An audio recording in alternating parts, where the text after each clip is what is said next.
Hello everyone, my name is Hassan. Today I'll be going into the benefits and drawbacks of owning and renting your own home. Given the recent shifts in the property market, the rental market, as well as fluctuations in interest rates, I want to look at the best way to build wealth, as well as giving ourselves the most options when it comes to our finances and the capital that we have. So I'll be going into, as I said, the benefits and drawbacks. I'll be touching on some numbers when it comes to different type of mortgages you could use, as well as focus on the opportunity cost when it comes to each decision that you make. The first benefit of owning your own property is that it's the easiest and most traditional way of building wealth. Whenever you do buy a property to live in, most likely you're acquiring it with a repayment mortgage, where the payments consist of an interest portion as well as a repayment of the principal mortgage. So with each payment that you make throughout the life of the mortgage and the time that you have owned it, you are increasing your equity in the property whilst reducing the amount that you have borrowed. So that pot that you have built up in your equity in the property is also exposed to house price growth or decline in the area. So for example, if your area has experienced 3-4% house price growth over the past 5 years on average, you could assume that your property has grown in value and your capital and your equity has grown by 15 to 20%. Of course, this is very much sort of theoretical, as it's a blanket growth rate. It's never going to be about your specific road or specific neighborhood or community. But it's a sort of ballpark figure you can sort of keep in mind when you are looking to sell it or when you are looking to refinance it. So it's a good way to provide yourself with stability, and paying off the loan on your home would result in you reducing the cost of your accommodation. So as I said, as you make the monthly payments, you are slowly chipping away at the amount that you have borrowed, and when you do come to refinance, whenever that is, you would have grown your equity, reduced the amount that you have borrowed, therefore that would result in lower monthly payments. So even if your income stays the same, your disposable income would grow because you have lower cost of accommodation. But I want to focus on the uncertainty when it comes to refinancing and reselling, and given how many sort of external factors that comes into it that affects your investment, affects your equity and your asset. Because even when you do refinance it, whilst the lenders use very methodical ways of valuing your property, it very much depends on the valuer themselves. And again, it's very subjective, especially if they do come to visit the property to sort of have a look at it. They might consider it inferior or needing some maintenance issues, or whatever reason the valuer decides on that day. On the sales side of things, of course, there's much more variables, because it's a very emotional, subjective process. That a buyer would meet you at the price that you're looking for, or two buyers might outbid each other simply because they like the garden, they like the kitchen, their children like the bedrooms, and many other factors that you can't really control and not very sort of scientific. This leads me to talk about interest-only mortgages, and more importantly, making a case for them being a better option than repayment mortgages when it comes to maximizing your wealth. By definition, interest-only mortgages include in the monthly payments only interest on the amount borrowed. So you're not paying anything off. The amount borrowed will be the exact same at the end of the fixed rate period as you had in day one. But the opportunity lies in the fact that repayment mortgage payments, or the monthly payments, they are around 30% more than interest-only mortgage payments. So that gives you the opportunity to seek higher rates of return than the house price growth that you are projecting on your property, and more importantly, more certain rates of return than you simply depending on a lender sending you the right valuer or finding the right buyer for your property when it comes to selling. So that's where I think it's a lot better, because you have more control of the outcome, because you could simply seek a savings account with higher rates of return, and that will be pretty much guaranteed. So It's all about having the option and taking control rather than simply reinvesting money constantly into the property that you have and being exposed to any risks of the area, because even a bad neighbor could cause your property to be devalued. So that's completely unfair, because you have saved up for the deposit, you've kept up with payments, maintained your house, maintained everything, and your neighbors are the reason why your property has been devalued. So now I'll be taking you through an actual example of using a repayment as well as using an interest-only mortgage. That way you can see the monthly outflows, and as well as you can see the amount of principal that you pay, as well as the amount that you retain when you do use an interest-only mortgage, just to give you a clear idea of everything.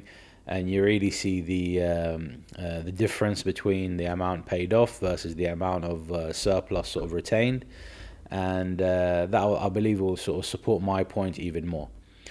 So I'm going to be using Money Supermarket for the rates. It's a tool that's available to everyone, and there's no any special secret rates with any of my brokers. This is available to everyone, so you can look at it yourself and play around with it yourself. So on Money Supermarket, I've selected buy a home to live in, and based in England.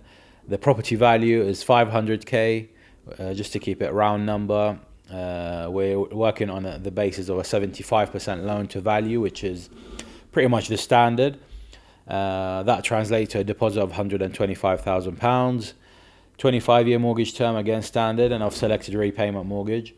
I am also sorting initial term cost, because some mortgage deals might have a very low interest rate.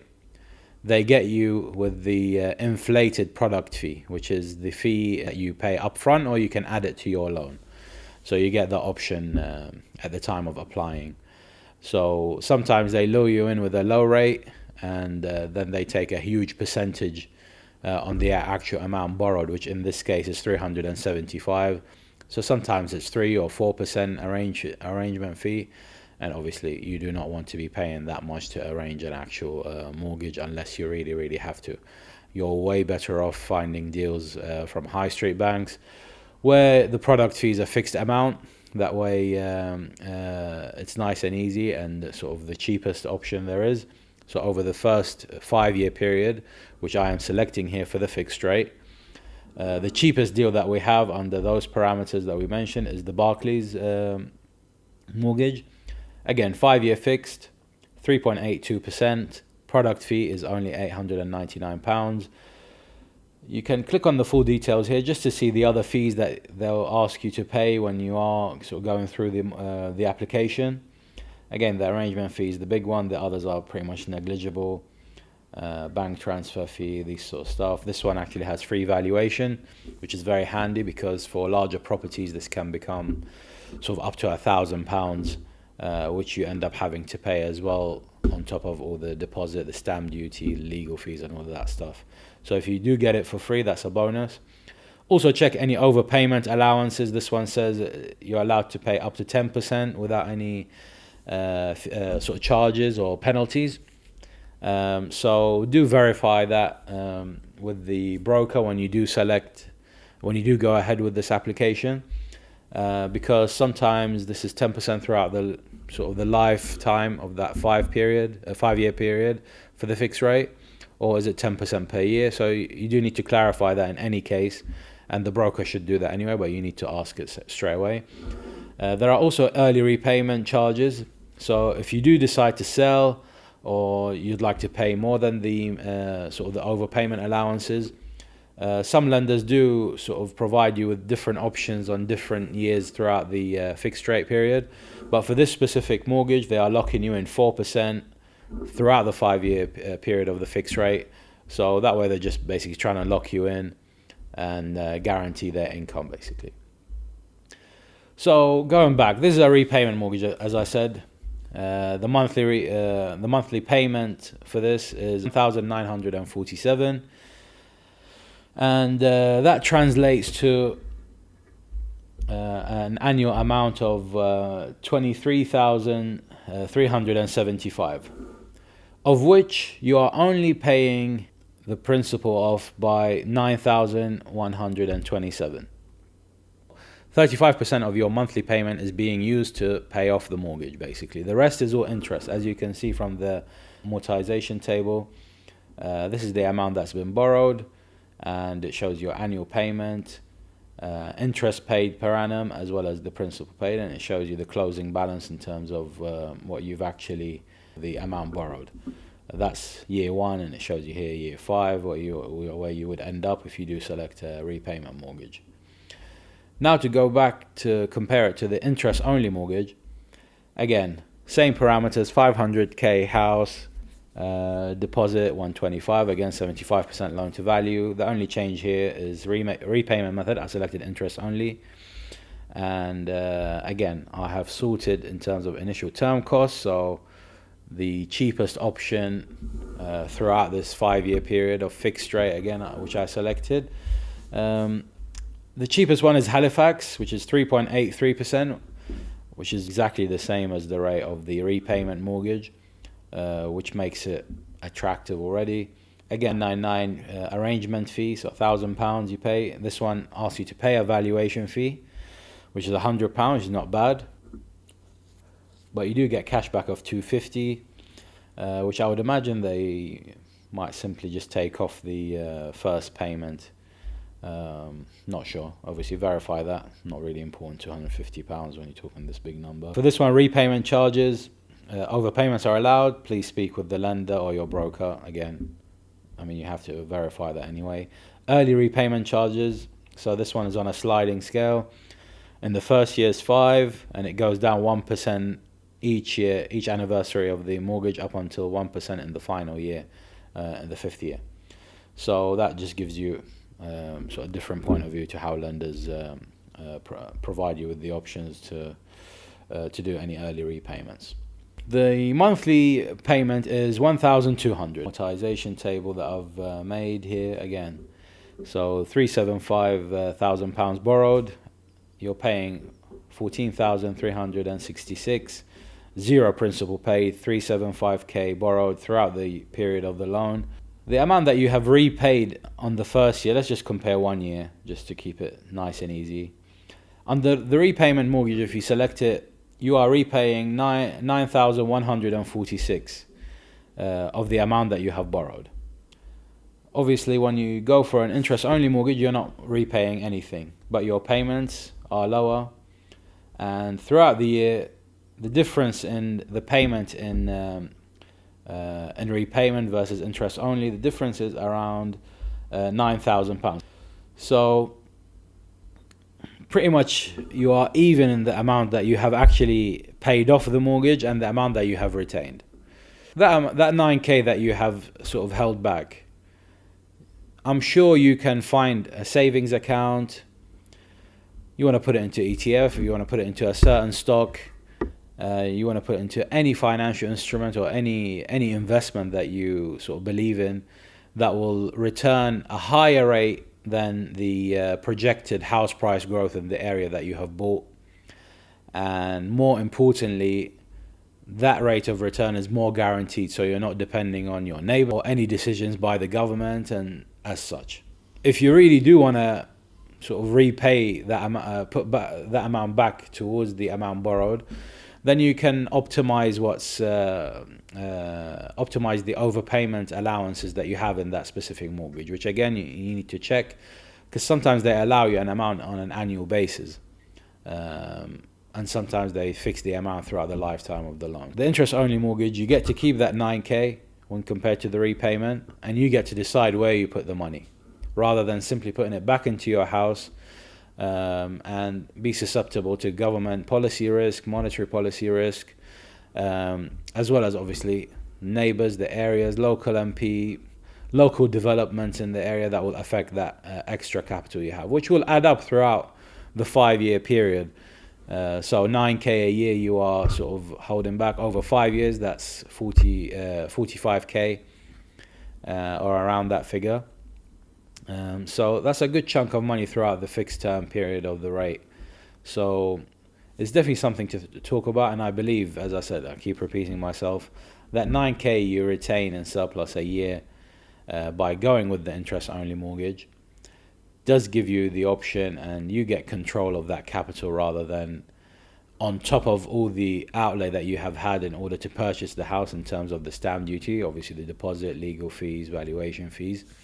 On top of that, you are pouring more money into the property and exposing yourself to outside factors. You could literally be the perfect citizen, maintain the house, keep the house pristine, obviously keep up with your mortgage payments, insure it, all of these things, and in the end you have terrible neighbors either side of you or one side of you, which will sort of drive down the valuation of your property whenever you do come to refinance or when you try and sell it. So again, it's all about putting you in control, allowing you to make a decision what's better for your money. And I truly believe the interest-only mortgage gives you maximum flexibility, maximum control, which is the number one priority. The second benefit of owning your own property is that you have complete control.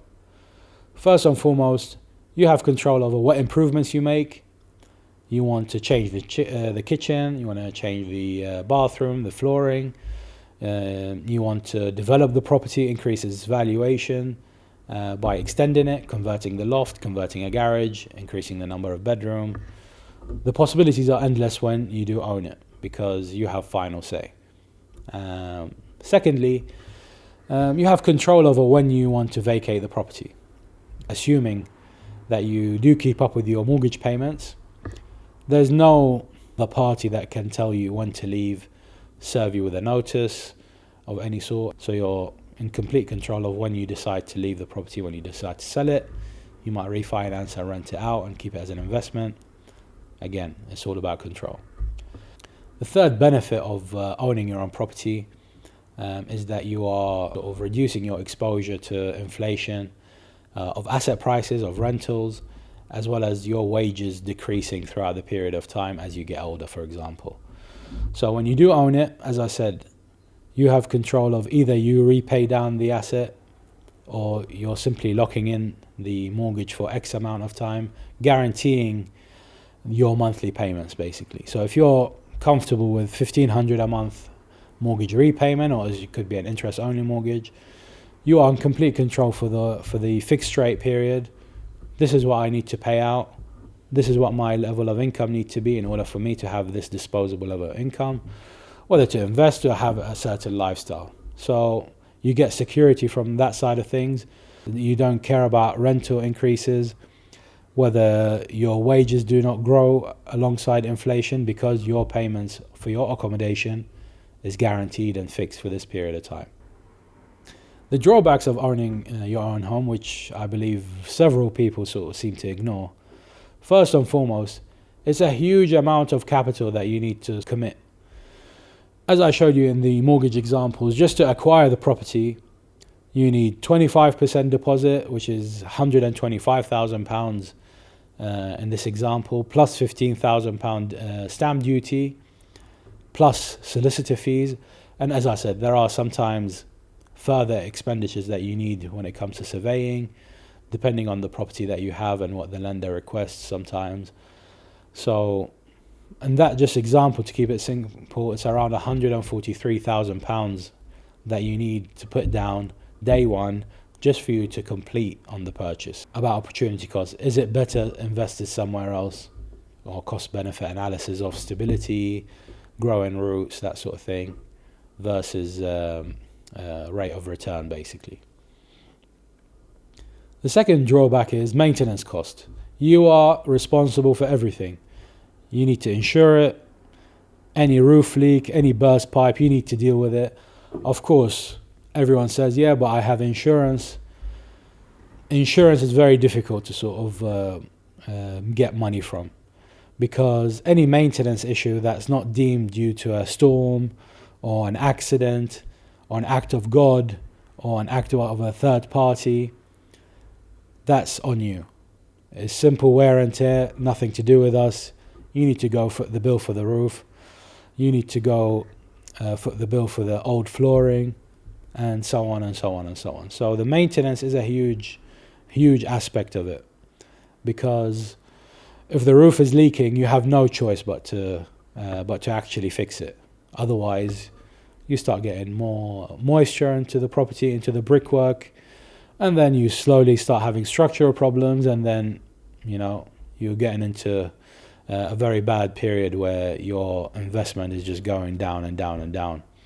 So there are some repairs you can't ignore. It's not like a hinge of a kitchen cabinet going off or the oven breaking. There are serious maintenance issues that comes with property. Even things like drainage, the garden itself, huge amount of cost that comes with maintaining it. The third drawback of owning a property is that not only you are committed financially into the property itself, but you are committed to the location, to the community, to the neighbours, and you don't have sort of that of mobility when it comes to finding a new job. If you have issues with neighbours, if you have issues in your children's school, all of these things come into play when it comes to buying your own property. That's why it's very important to buy in the right place and for you to actually do your research of your surroundings and how your life is going to be when you do own a property. Because after a year, 18 months, you can't just get up and leave without huge financial consequences, i.e. the 4% repayment charge that Barclay has in the example that we had, as well as simply not making enough above the amount of stamp duty you paid on top of your deposit. So all of these things come into play. So that's a significant sort of drawback that not many people focusing on. The fourth drawback is that you become very much exposed to fiscal and monetary policy. You start worrying about the Bank of England rates with every announcement. You start to worry about which government is in place, how it's going to affect the housing market, how your local MPs are going to affect your area, taxes. All of these things become more of an issue when you own your own property. And again, this goes back to the external factors that we sort of touched upon earlier. Moving to the rent side of things, the first benefit of renting is that it's not as big of a financial commitment compared to buying. So you get to live in the property that you want, in the area that you want, without having to financially commit. If you remember, we had to put down the 25% deposit, stamp duty and legal fees. Whereas when renting, you only need to put down the first month's rent as well as a 5-week deposit in order to secure a tenancy for the property that you deem suitable for you. That leads to my next sort of case for renting, is that renting also provides you with optimum flexibility. If you ever see your future has situations such as you looking to leave for a job in a different city, if you're maybe looking to relocate to a different country, if you are in a new relationship and you're not certain of the future and that the fact that you might split up at some stage, rental provides you with the optimum sort of situation in order to deal with such outcomes, because the maximum level of commitment is that you have the term of the tenancy as well as the notice period. To wrap up the benefits of renting, I do want to go back to the commonly used phrase, which is you should not rent, you are simply paying off someone else's mortgage. Whilst that's partially correct, it does lack a lot of context. Whenever you do agree on a tenancy, the monthly figure that you have agreed to simply fixes the cost of your accommodation. You do not worry about cost of maintenance, certification, insurance, management, licensing with local authorities or anything like that. Of course, you need to, on top of the rent, you need to think about council tax, utilities and as such, and you get to fix the cost of your accommodation without having to invest so much capital when compared to buying it. So when we use the example of the 500k house that we used earlier when it comes to comparing mortgages, the 500k property, for example, in Greater London, that would give you a good 2-bedroom, a small 3-bedroom house at a rent of around £2,000 a month. So when you compare that to if you are buying it on a repayment mortgage or even an interest-only mortgage, that surplus you are paying is around between £78 a month to £800 a month. So at either stage, that premium you're paying as compared to if you do decide to go buy the same property, I don't think that's a big premium to pay when it comes to all the variables that you are avoiding. So I think renting does give you a very good level of flexibility, gives you lots of options whether you do have capital or not.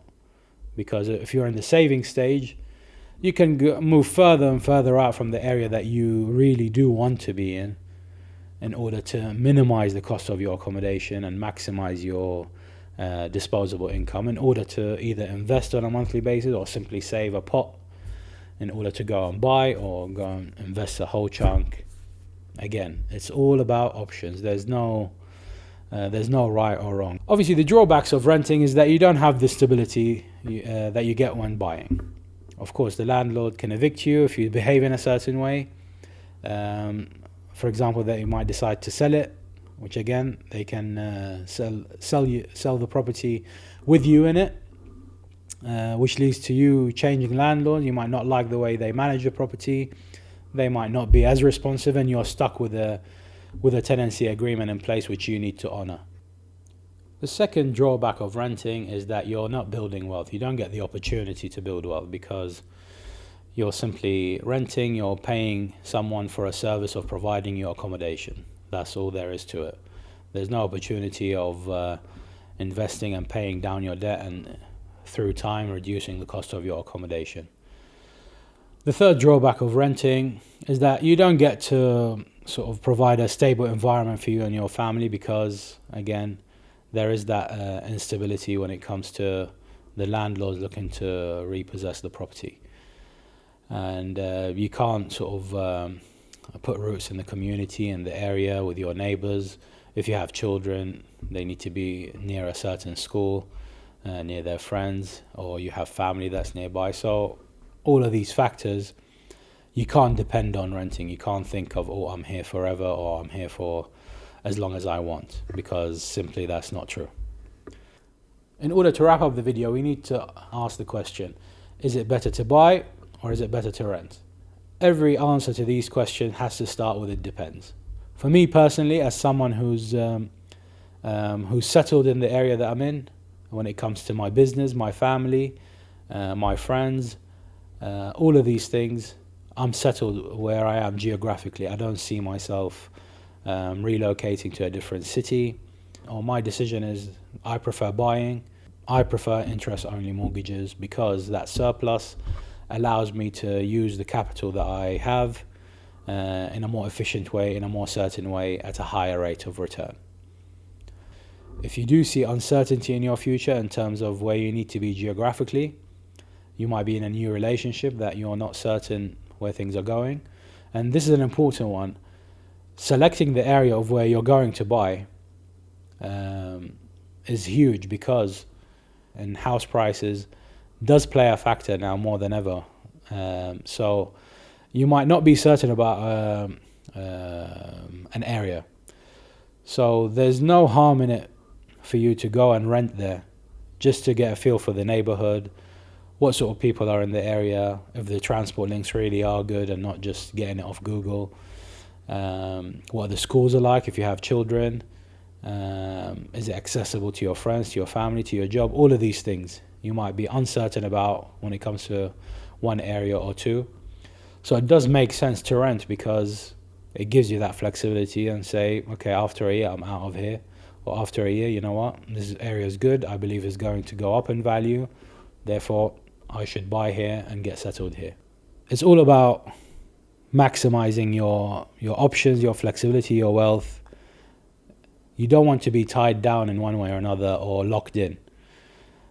When you rent, the goal should be, it's because I have capital, I do not want to buy because this capital is used better elsewhere. So that 145k we needed to buy the house, I might decide not to buy a house and simply go and rent because that 145 I can go and invest it somewhere else, I believe, whether it's my own business, someone else's business, or simply put it in any financial instrument that you see fit, because you do have the option. There's no shame in it. The problem is when people leave it sitting in the bank and simply getting depreciated through inflation, especially when you're renting. given the drop in the supply that we have when it comes to good quality rental accommodation, that's where people get locked in a bad cycle, because the capital that they have saved whilst they wait to buy or wait for an opportunity is not growing in the same rate as their wages or rental. So that's where the mistake happens. There's no shame in moving out to shared accommodation where even the bills are included, especially for those people that are just starting out their career, starting out their life, or those who are restarting everything at an older age. You go and live in shared accommodation, you fix all your costs in a single fee, where you don't have to even worry about bills or council tax or anything like that. And just give yourself a restart, increase your disposable income, start saving, move on to better things. Or if you move further out for accommodation by yourself and rent it, much cheaper rent, you have the same salary, your disposable income grows, you can save, you can invest, maximize your wealth that way. So whilst obviously owning is better than renting, generally speaking, because you are in control. Everything is about control. But what are you paying for that control? What restrictions is obtaining that control is being applied to you? So that's the thought process that you should have when do making a decision.